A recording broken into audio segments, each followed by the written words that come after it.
To perform the wheel and brake system inspection and tire rotation on your Ranger XP 1000, follow these steps. Park the vehicle on a flat, level surface, ensure it is in park, and remove the key. Next, take a close look at each tire. Inspect for damage that may compromise the integrity of the tire.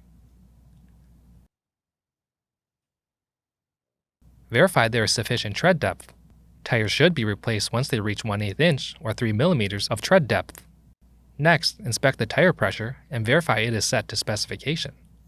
Reference the owner's manual or tire pressure label on your vehicle for correct specification. Lastly, take a close look at how the tires are wearing. If there is irregular wear, it may be time for a rotation. Next, remove the wheels from the vehicle. Begin by loosening the lug nuts while the vehicle is on the ground, but do not remove at this time. Then, safely elevate the vehicle. Reference your owner's manual for proper lifting techniques. Once safely elevated, remove the lug nuts and set aside. Then, remove the wheels and set aside.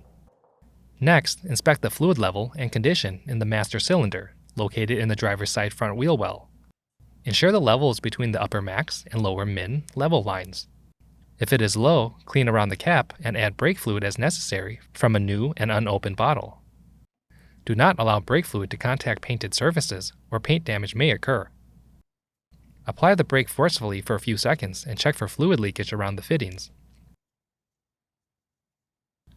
Next, check the brake system for fluid leaks. Then, check the brake pedal for excessive travel or a spongy feel. Check the friction pads for wear, damage, and looseness. Check the brake discs for signs of cracks, excessive corrosion, warping, or other damage. Clean any grease using an approved brake cleaner or alcohol. Next, take a look at the brake pads. Always allow the brakes to cool completely before inspecting to prevent the risk of burns. Check the brake pad thickness using a suitable tool. Be sure to inspect the brake disc spline and pad wear surface for excessive wear. Replace any pads that are worn beyond their minimum thickness.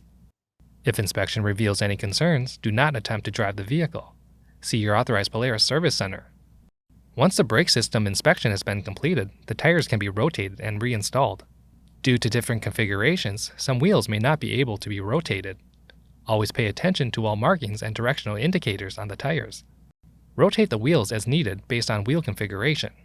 Then, place the wheel on the hub with the valve stem toward the outside, and if applicable, point the rotation arrows pointing toward forward rotation. Next, attach the lug nuts and finger tighten. Once installed, safely lower the vehicle until the tires begin to touch the ground. This will help keep the wheels in place when torquing. Once lowered, torque the lug nuts to specification in a crisscross pattern. Finally, lower the vehicle completely.